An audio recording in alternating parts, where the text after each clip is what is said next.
Hi, welcome back to Narrations by Sean. We're back at it with the Entitled People Subreddit. Sit back, relax, and enjoy a tale of urban justice by Real Sailor Jim. The story is titled Urban Justice, Honestly.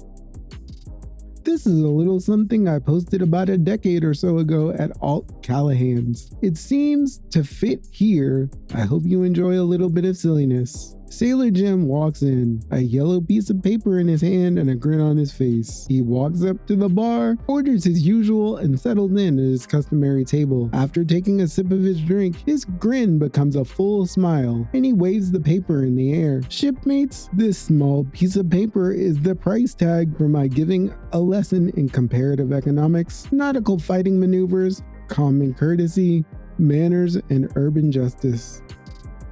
I suspect y'all recall my story of last month, where I made a young lady feel terrible about parking in the handicap spot by pretense. Well, I received enough negative feedback on that particular post when the little red sports car pulled into the only handicapped parking spot at a hamburger joint this morning. I decided to handle it more honestly and openly.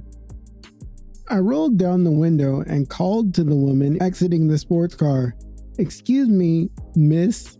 That's the only handicapped parking space here, and there's lots of regular spaces nearly as close. You really shouldn't park there, you know." She replied by flipping me off and telling me to call the effing cops if I didn't like it. Then she flounced through the doors into the store. Bemused more than annoyed, I considered my choices, doing my best to remember what others here had replied to my last bout of urban justice. I finally concluded that this was an excellent opportunity to enact a classical nautical battle maneuver from those days when sails and oars were the only means of propulsion and cannon shot often settled matters.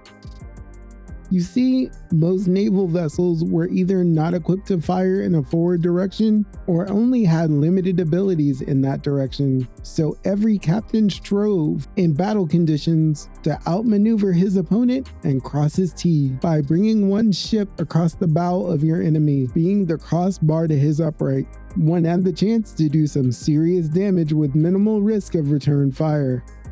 I backed out, and judging the distances involved, I reparked my little pickup as close to an inch behind her rear bumper. Lengthwise, my passenger door was just off her left rear panel, forming a very pretty metal T. Then I shut off the engine and walked into the burger joint, noticing in passing that her front tires were in contact with the curb and grinning. When I walked back in, I made a point of calling out to the gal behind the counter, letting her know that I had changed my mind and I would eat in this morning. The sports car gal had already made it to the front of the line, sneering at me and started flipping me off again, but noticed the parking arrangement behind me. "You flipping a-hole," she screamed at me while walking towards the doors. "You can't effing park there." "No," I quietly corrected, seating myself in a booth and taking out my breakfast. "You mean we can't effing park there, right?" "Darn it, you can't do this. It's illegal." I grinned and swallowed my sausage and egg before replying, "Really? Wait a minute. How did you put it?" Pretending to think about it for a second, I snapped my fingers. "Now I remember." I carefully flipped her off and told her to call the flipping cops if she didn't like it. Which, if you can believe, she did. She actually went up to the counter and demanded they call the cops. When they did, I got up and walked over. She screamed that now she had me, and I ordered another breakfast sandwich. The patrol car showed up about 20 or so minutes later while I was sipping a really bad cup of coffee. The professional coffee joint had nothing to fear from this place. The sports car gal had been getting louder and louder, complaining over and over again about how she was going to be late for class and what an a-hole I was and how she was going to sue the burger joint for not forcing me to move. And thankfully, the policeman walking in finally interrupted her diatribe, misspelling intentional by asking whose truck and sports car these were. Sports car gal ran up to the policeman and demanded that I be ticketed, towed, arrested, and shot. I walked up behind her and told him that I was the pickup, which the loud girl here was the sports car. While she gloated, he wrote me this here ticket I've been waving around. It's for parking illegally in a public area, and it will cost me $50 to settle. While he wrote it out, sports car gal taunted me, telling me what a loser I was for being stupid enough to wait around for the cops to show up. This will teach me a lesson for effing with an innocent woman, and that she sputtered to a halt when the policeman turned around and started writing out her ticket for parking illegally in a handicapped space. It was her second offense too, $500. Sailor Jim grins around another sip of cognac and diet soda. Oh dear me, the noises that came out of that woman. Honestly though, I thought she was about to have a stroke. She started to argue and plead, but what could she say? While she was sputtering, I tapped her on the shoulder, and when she turned around to face me, explained that I had waited around for the police because it was the only way to ensure that she'd be there when they finally showed up. And then I told the smiling officer to have a nice day and took off for work. I arrived an hour late and $50 poorer, but it was worth the write-up and every penny. Okay, we got another story where somebody tried to pick a fight with the wrong person because they had time today. Thank you, Sailor Jim. This is another story that I would have loved to be a fly on the wall for. Why did people think they can just park anywhere they want, but as soon as something happens to them, they either flip out, fake a pass out, or just lose it altogether? Either way, hilarious nonetheless. I've got one more story where a person learns that you can park wherever you want. On to story 2. This story's titled, Neighbor Parks His Car and Blocks My Exit. Don't Mess with a Woman Scorned, hosted by Fred Dredd. This happened about 5 years ago when I moved into a wheelchair-friendly unit. I'm a 29-year-old disabled female in a wheelchair. The unit complex I live in has 20 units, upstairs and down, but only half of the tenants have assigned parking. I have a space, but this neighbor didn't. It took a while for tenants to get used to this. It was a brand new complex, and the tenants all moved in at the same time. But one of them, let's call him Dick, either didn't get it or didn't care. He would constantly park in my space, and every time I confronted him about it, he claimed to not know, but he parked there anyway.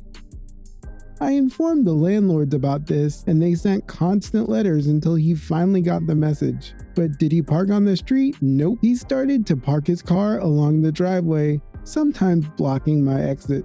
To get out of my door, I go down a ramp, then turn onto the driveway, but he would park his car and block my exit.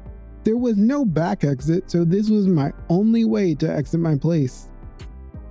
I told the landlords about this and the council parking officer in hopes that they could make him stop doing this. I confronted Dick a few times and told him not to do this and warned him that his car might get damaged if I tried to get my wheelchair around it. But did he listen? Nope. One glorious day when I needed to leave, I saw his car parked halfway across my exit. There was just enough room for me to get around, but I knew I would scrape the side of his car with the side of my power wheelchair if I tried to get around it.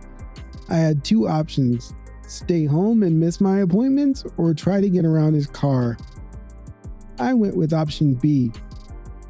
Before you have a go at me for damaging his car, it was an old beat up tin can that already had some scratches on it. What's one more? When I got home, his car was still parked there. So I called the tow truck company and told them that there was a car parked illegally, blocking access to my home. I don't like using my disability to my advantage, but I had had enough. The call went something like this. Hello? Yes, I'm so sorry to bother you, but I'm in a wheelchair and I can't get out of my house because there's a car parked there. It's my neighbor and he won't stop parking there.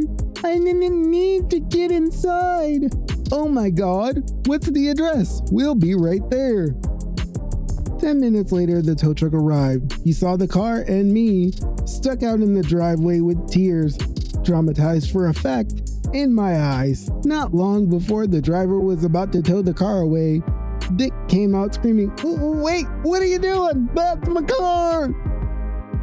The rest was Dick yelling inaudible sentences about why his car was being towed and threatening to sue the tow truck company.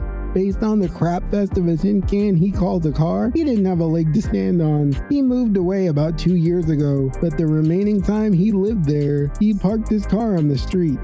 I for one am thankful for Sailor Jim and Fred Dredd. They both had time today and they taught those entitled people a lesson. I sure hope you enjoyed the stories I had for you today. If you did, like, share, and subscribe, and leave a comment so we can get the conversation started, and we'll see you next time.